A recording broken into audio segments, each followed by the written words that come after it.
La industria farmacéutica es una de las más poderosas del mundo. Su capacidad de lobby y de presión a gobiernos supera incluso en muchas ocasiones a la industria armamentística y a la de telecomunicaciones. Se preguntarán, ¿cómo pueden jugar con la salud? Pues es una terrible realidad. Se trata de negocios, se trata de política. Las grandes cadenas de farmacias y los laboratorios son utilizados muchas veces por las naciones poderosas para aplicar relaciones de dominación con los países más débiles. ¿De qué manera?, se preguntarán. Bueno, a través de la Organización del Comercio, que no permite que las naciones desarrollen investigaciones de moléculas similares a las que ya han descubierto y han creado medicamentos y son patentados, es decir, una especie de derecho de autor. ¿Por qué ocurre esto? Porque son un gran monopolio. Solo 50 laboratorios, escuchen bien, solo 50 laboratorios en el mundo poseen las patentes de la mayoría de los medicamentos que se consumen en el planeta. Farmacéuticas, la industria de la muerte. Pongamos el punto en la I.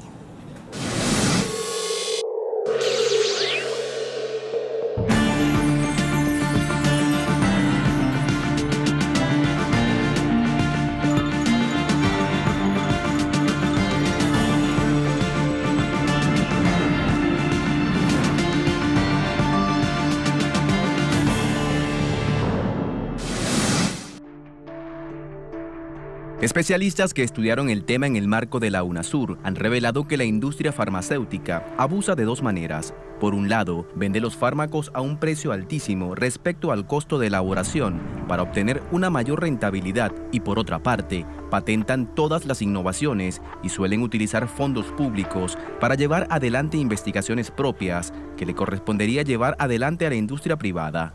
Muchas de estas empresas farmacéuticas ni siquiera producen los medicamentos. Su lógica es la de comprar las patentes utilizando su enorme poder financiero para luego tercerizar la producción y obtener ganancias con maniobras monopólicas y de extorsión a los gobiernos. Uno de los lugares donde mayor presión ejerce este lobby es en la política. En Estados Unidos, la industria farmacéutica financia campañas electorales en cantidades similares a la industria petrolera. Según datos de la ONG Centro para la Política Responsable, durante la campaña presidencial de 2012, las corporaciones farmacéuticas gastaron 52 millones y en las de 2014 pusieron 32 millones. Cadenas de farmacias, en realidad hay dos tipos de laboratorios. Los laboratorios que se encargan de todo lo que es la parte de investigación y desarrollo de nuevos fármacos, y por otro lado los laboratorios de genéricos, es decir, aquellos cuando el medicamento ya en realidad o venció su patente o bien o nunca se hizo la patente, se genera el medicamento con el principio activo y en realidad tienen como diferentes, de alguna manera, características. Ustedes saben que los laboratorios estos de innovación, de investigación, en realidad son laboratorios que realizan procesos que llevan mucho tiempo, en general tienen mano de obra especializada, contratan investigadores, tienen determinada infraestructura y tecnología, y son los que sacan los nuevos medicamentos al medio. Esos medicamentos, que después vemos las características, tienen determinado principio activo que es el que de alguna forma descubre este laboratorio y lo patenta como propio. En cambio, los laboratorios de genéricos, con ese principio activo, cuando ya venció la patente, en realidad son laboratorios que sacan al mercado esos genéricos. Esos genéricos obviamente ofertan mucho más, cubren la demanda y hacen que baje el costo de los medicamentos. Ahora, estos laboratorios, los primeros, aquellos laboratorios que investigan y que desarrollan, en realidad en el mundo están muy concentrados, son muy poquitos. En general están concentrados en Estados Unidos y en Europa. Hay prácticamente 8 grandes laboratorios en todo el mundo que son los que producen esto y son fundamentalmente el laboratorio Glaxo, el laboratorio Squibb, el laboratorio Pfizer, AstraZeneca. Esos laboratorios en realidad manejan determinada cantidad de dinero muy importante, son de las industrias en el mundo más rentables, y en realidad con ese dinero también manejan temas de protección y manejan también determinadas políticas, justamente trabajando sobre determinados gobiernos. Ya sabemos, las farmacias son establecimientos donde se venden diferentes tipos de productos relacionados con la salud, especialmente medicamentos, lógico, ¿no? Y sin duda, son los negocios más necesarios en una comunidad porque tienen que ver con la vida. Pero hay investigaciones importantes que dan cuenta que el consumo de medicamentos recetados es la tercera causa de muerte detrás de las enfermedades cardiovasculares y también del cáncer. ¿Y por qué? Pues para mantener la industria necesitan enfermos, así de cruel y perverso, como lo describen quienes denuncian lo que hay detrás de los grandes monopolios farmacéuticos. Por ejemplo, no hay explicación para no haber conseguido la cura al cáncer o al VIH, que de paso son tratamientos costosísimos y de por vida. En Estados Unidos, la prescripción de remedios causa cerca de 200.000 defunciones al año, según el libro Medicamentos que Matan y Crimen Organizado de Peter Gotche. La producción de fármacos no busca curar, sino mantener al consumidor en tratamiento permanente para que siga comprando esa clase de productos. Muchas veces se promocionan fármacos que no tienen utilidad y que se basan en la medicalización de problemas personales, como si fueran un tema de salud que debe diagnosticarse. Otro aspecto del marketing es el abuso que hacen al instalar en los medios de comunicación campañas en las que señalan que ciertas enfermedades son epidemias letales y de muy veloz propagación, como ocurrió con la aparición del virus AH1N1 en 2009. La industria farmacéutica y los grandes laboratorios han logrado penetrar en toda la cadena de producción y comercialización, pero también operan con fuerza en ámbitos universitarios y de formación. De esa manera, logran dominar el precio y también cuáles serán los medicamentos a prescribir para cada paciente. El director general de Gilead, la firma que desarrolló el medicamento para la hepatitis C y que se vende en Estados Unidos a $82.000, dijo en una entrevista que fijó el precio teniendo en cuenta que un trasplante de hígado cuesta casi $100.000. Meses atrás, el grupo de banca e inversión en valores Goldman Sachs señaló que curar enfermedades no es rentable para las farmacéuticas, ya que el paciente sin cura será consumidor permanente para que las ganancias de la industria sí estén sanas. En realidad, justamente esos laboratorios que decíamos recién de investigación y desarrollo, es cierto que invierten una cantidad considerable de dinero, pero también es cierto que después cómo hacen para seguir manejando todo ese dinero y ese poder a través de determinados acuerdos comerciales. Ustedes saben que en los años 90 Estados Unidos llamó a firmar un acuerdo de protección de lo que es la parte intelectual de investigación y también con ese acuerdo, que después se hicieron otros acuerdos más, en los años 90, lo que hacen es que la patente, en realidad, patentan, ¿verdad? Los investigadores patentan, trabajan para el laboratorio, se patenta y después adquieren un monopolio por 20, 30 años. Durante ese monopolio, ese laboratorio solamente puede vender él esa medicación hasta que vence esa patente y recién después los genéricos pueden fabricar. Ahora, el problema de las patentes, ustedes saben que lo generan en forma monopólica y en realidad acá se da, de alguna forma se choca contra el derecho a la salud, porque, a ver, el medicamento es un recurso necesario para garantizar el derecho a la salud. Por lo tanto, necesitamos medicamentos asequibles para que la población pueda acceder a ellos.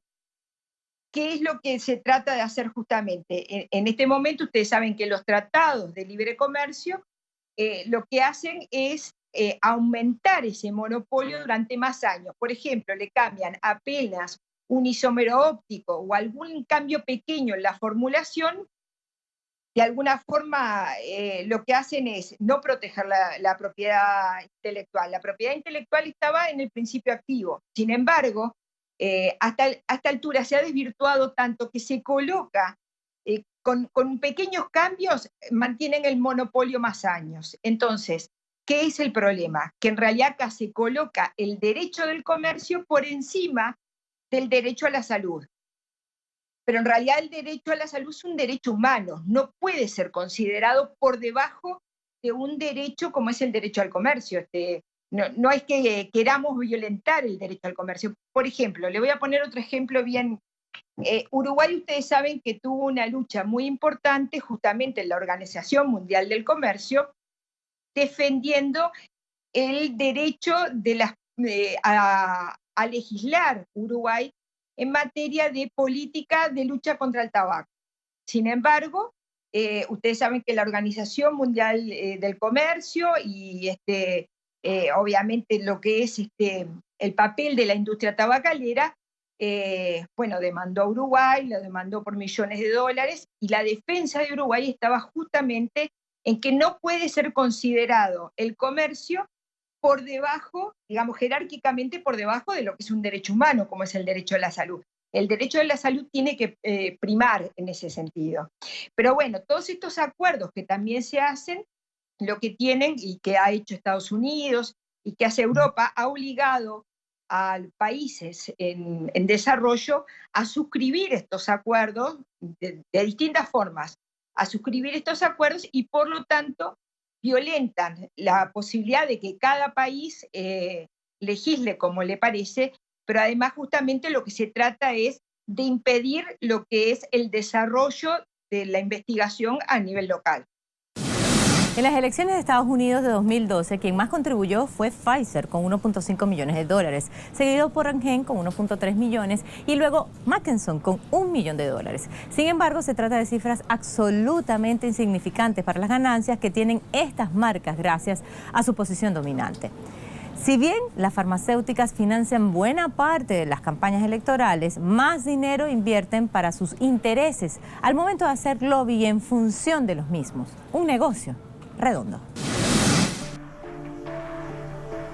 Según el Centro para la Política Responsable, los grandes laboratorios gastaron en lobby durante 2012 y 2014 una proporción de $7 por cada dólar puesto en la campaña, lo que totaliza 229 millones en 2014.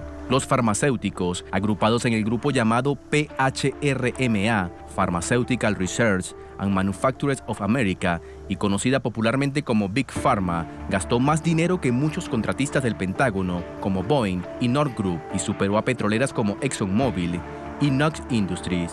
Si estas son las inversiones, no es difícil de imaginar el volumen de ganancias que tienen las farmacéuticas más poderosas. Así también, el capítulo 20 del nuevo Tratado de Libre Comercio entre Estados Unidos, Canadá y México establece un monopolio en favor de grandes empresas farmacéuticas, ya que los 3 estados quedaron obligados a garantizarles exclusividad a estas empresas.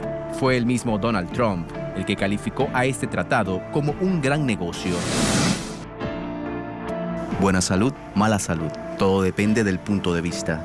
Desde el punto de vista de la gran industria farmacéutica, la mala salud es muy saludable. Eduardo Galeano, escritor y poeta.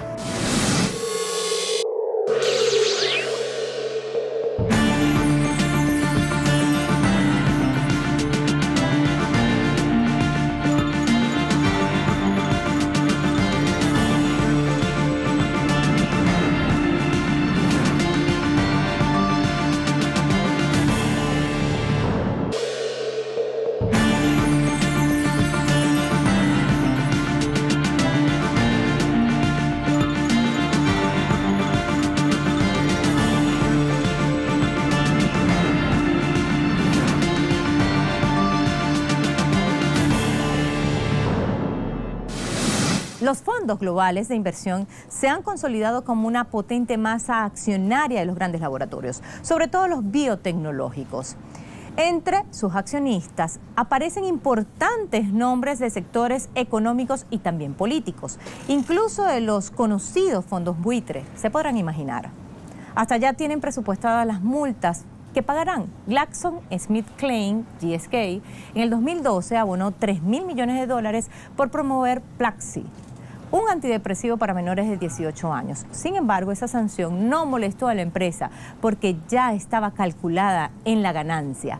En los últimos años se han propagado las denuncias contra los grandes laboratorios farmacéuticos, pero estas noticias no suelen ser tendencia en las redes sociales a pesar que nos involucra a todos.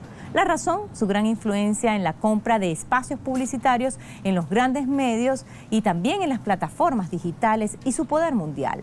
Publicidad es igual a ventas. La estadounidense Pfizer tuvo que pagar $2.300 millones por etiquetar mal su producto Vextra. En 2013, Johnson & Johnson desembolsó $2.200 millones por promover drogas como seguras, pero que no estaban aprobadas. Su poder en las bolsas financieras es tan fuerte que un tuit de Donald Trump apenas asumió como presidente acerca del Obamacare provocó una fuerte turbulencia en Wall Street que cerró con pérdidas culpa de las malas cotizaciones de las farmacéuticas. Los laboratorios, lejos de preocuparse por la salud, priorizan su rentabilidad. Por ello, cuando fijan el precio de sus productos para las naciones, no tienen en cuenta su costo, sino la capacidad de pago del país al que venden.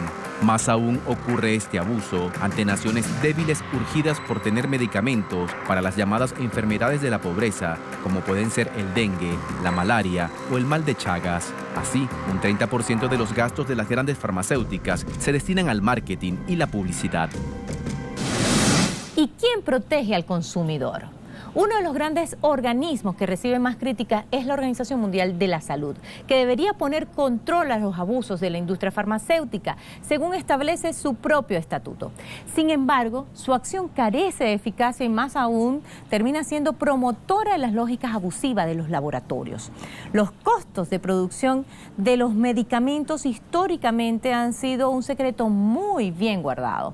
El principal argumento para justificar el elevado precio son estos costos de supuestas investigaciones, pero estas investigaciones son acuerdos que logra la industria farmacéutica con los gobiernos, que asumen el 85% promedio de la inversión de estas investigaciones por un nuevo fármaco.